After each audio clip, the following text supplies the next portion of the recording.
Al kızım.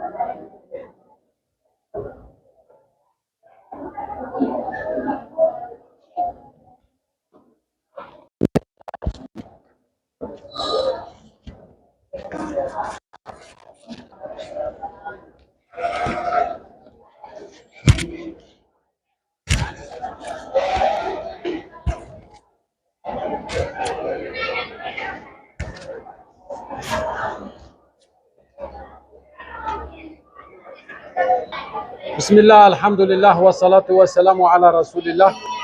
Değerli kardeşler, Tanzanya'dayız ve inşallahu Teala Kur'an-ı Kerim hayratı için bugün İHO Ebrar'ın katkılarıyla, Uluslararası Yardım Kuruluşu İHO Ebrar'ın katkılarıyla ama Musa Dakak ve ailesinin de inşallah sponsorluğunda bugün burada 100 Kur'an-ı Kerim dağıtacağız.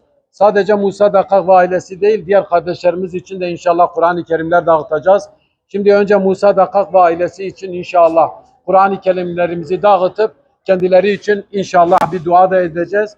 Rabbim yar ve yardımcıları olsun diyoruz. Tanzanya'dan selamun aleyküm ve rahmetullahi ve berekatuhu.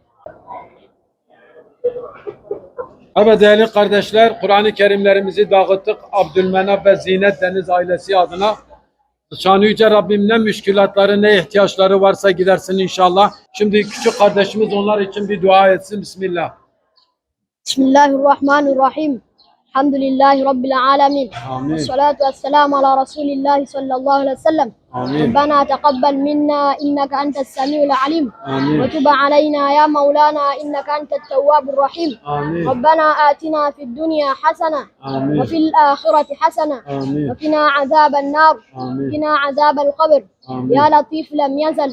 Amin. Ultuf bina fima nazel. Amin. İnneke latifun lem tezel. Ultuf bina vel muslimin. Amin. Sallallahu ala seyyidina Muhammed ve ala alihi ve sahbihi ve sellem. Allah'a